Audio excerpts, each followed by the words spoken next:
What's on, ladies and gentlemen? My name's Ross, I like games, and today we need to take a look at Starter Deck 22 because it's been doing some winning over in Japan, and yet we are going to have to make a few changes.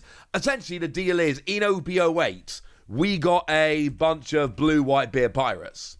So we're taking the best ones from OP08, mashing them in with Starter Deck 22, and finding our way towards a very nice, very playable deck. Best deck in the format? Dunno. We're going to have to wait and see. Viable deck that can be winning tournaments? And absolutely worth a test?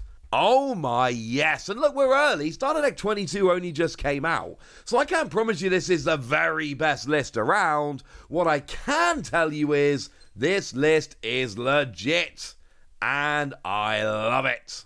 Also, very important side note here, we are going full Whitebeard Pirates.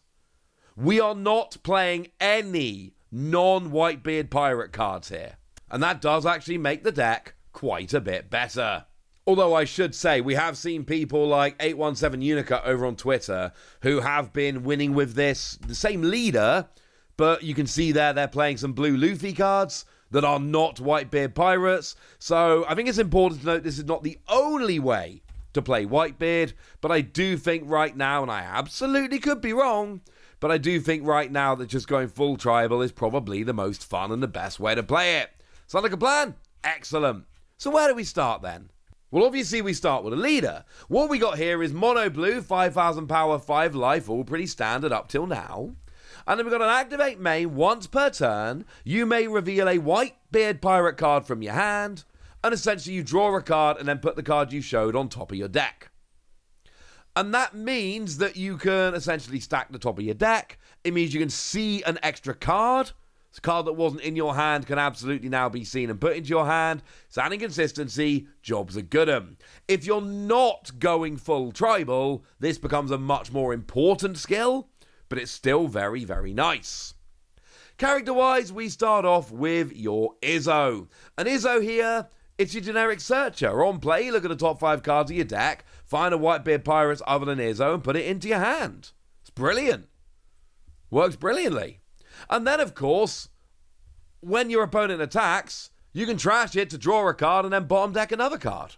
But it means you're seeing an extra card in your deck, which is brilliant. So, yeah, you play it to search, and then it actually gives you more utility afterwards.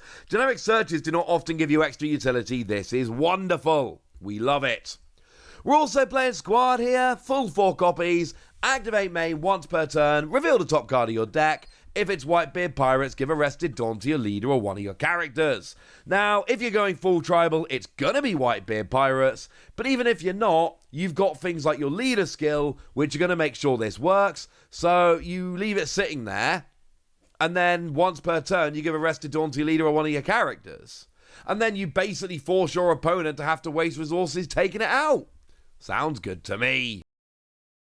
And then we've even got another 1 cost here, which is your Whitey Bay. On your turn, on play, you may reveal 2 cards from your hand that are Whitebeard Pirates, and then you give your Whitebeard Pirates leader a 2k bump for the turn. Now, again, if you're playing full tribal, it's going to be much easier to pull this off, but basically, you show 2 Whitebeard Pirate cards, you give your opponent a little bit of information, admittedly, but then you turn into a 7k leader for the turn. That's brilliant.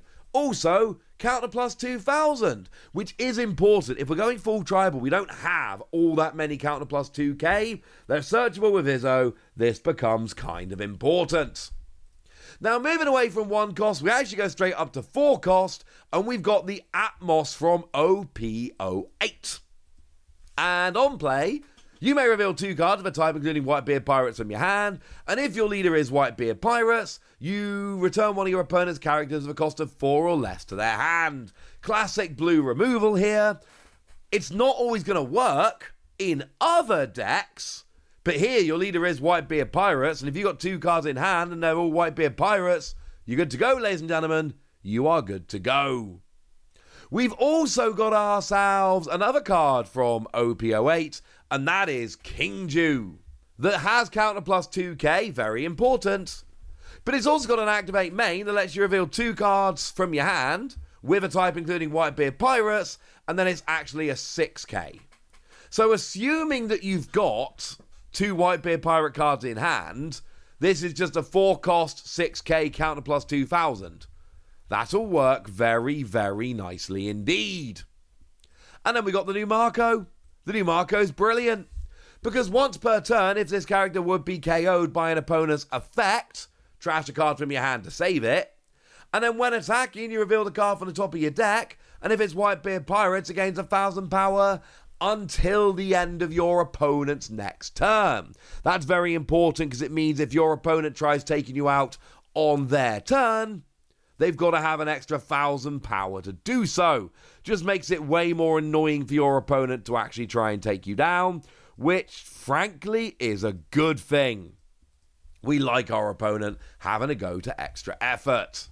Now, in terms of 5-cost characters, we are all about that ace, because we've got the new ace, which is a vanilla character. Stunning artwork, but a vanilla character. The thing is, it's a Whitebeard Pirate, so it's searchable with Izzo, and if it's found on the top of the deck, it'll activate some skills. You can show it from your hand to activate other skills, etc. It's got counter plus 2k and 6k power. That's all you need to know. No, it's not a terribly exciting card, except for the artwork, which is stunning, but it's a counter plus 2k with enough power to give decent swings, and it interacts with all the other cards in the deck. That makes it good. But then we've also got the Porcus the Ace from OP08. On play, reveal the card from the top of your deck, and if it is a Whitebeard Pirate with a cost of 4 or less, play it. Oh, yeah, this is one of the reasons why the leader becomes so gosh darn good here. Because, yeah, if you go full tribal, all of these cards that need you to have a Whitebeard Pirates on top of the deck, they're all going to be met. That's going to be fine. But the difference with Ace is you're playing the 4-cost or lower. And we got a bunch of 4-cost or lower here. So you really need the right one on top of your deck. That is where the leader skill comes in beautifully. Now, when we get above 5, it's kind of the Jozu show. We've got the 6-cost Jozu from OP08, which is actually seeing play in a huge amount of decks right now. This one is popping up all over the show. And on play, you may return a character other than this character to the owner's hand. Something with a 2k, for instance. And then you can return a character for a cost of 6 or less to the owner's hand. So you bounce one of your characters back to hand to reuse one of the play skills or to get the counter. And then you bounce one of your opponents as well. It works beautifully. But then we have the new Jozu as well. The new Jozu is also very, very nice. 7 cost, 8k, and on play, reveal a card from the top of your deck. If it's Whitebeard Pirates, draw 2, trash 1. And in a deck like this, it's really just a 7 cost, 8k, and on play, draw 2 cards, trash a card from your hand. That's good. That is giving you really nice draw. We like this. And then the big boy we're playing here is the Edward Newgate from OP08. 10 cost, 12,000 power. And if your leader's type includes Whitebeard Pirates and you have 2 or less life, then when you play it, until the end of your opponent's next turn, their characters cannot attack unless they trash 2 cards from their hand. Worth noting, of course, their leader can still attack with no issues. That's fine. But the characters have to discard. It is a big game-ending kind of card, but it's kind of beautiful. It's also the only card in the deck, well, the only character at least, that doesn't have any counter. So you can kind of afford to play 4 of these, because there's opportunities to kind of like bottom deck it with Izzo or whatever. And then, of course, it's still hitting the requirement for all of your other skills, and it's the only one there that doesn't have any counter. It actually works quite nicely. And we're going to go out of order with the event cards. And I'm going to show you the big event first, because this is I Am Whitebeard. It's an 8-cost event. But if your leader's type includes Whitebeard Pirates, which it does, you can play an Edward Newgate from your hand. Then you may add a card from the top or bottom of your life to your hand. And if you do, your leader gets a 2k bump until the end of your opponent's next turn. So you're playing a 10-cost Newgate for 8 Don, which could be a turn earlier, but if nothing else is still saving 2 Don. And also your leader gains a 2k bump. So every attack into life from your opponent on their next turn, they are going to actually then have to have an extra 2k. Oh, that's going to be absolutely beautiful. The other one we've got here is Take Back What You Said. It's a 1-cost event, and as a counter, you reveal a card from the top of your deck, and if it's Whitebeard Pirates, you get a 4k bump to your leader or one of your characters. 4k bump on a 1-cost is really nice. It only works really if you're playing a full Whitebeard deck, but we are, so we're good. Nice. And as a trigger, you get to draw a card. Here's a list as a whole. Shout out to first_TCG for sending this out. It's already started winning standard battles over in Japan. I rather suspect it's going to win a few more. Maybe it's going to be a more generic blue deck with some Whitebeard Pirates that's going to make it work. I like the full tribal personally, and the cool thing about this is, buy a couple copies of the deck, as long as you've got a few of the singles from OP08, you're going to be good to go with this deck, and that's lovely. For now, I want to know what you think about it. I want to know how good you think it is. I want to know anything you want to tell me. So let me know in the comment section, would ya? Go nuts! Be nice. And then make sure you like this video, subscribe to this channel, follow me on Twitter at TheWasi. That's where we talk about Pokemon and a whole bunch of other card games. And please do consider checking out patreon.com/PTCGradio, where you can support the channel, get some bonus podcasts and all kinds of fun things. But by far the most important thing as always, look after yourselves till next time, would ya?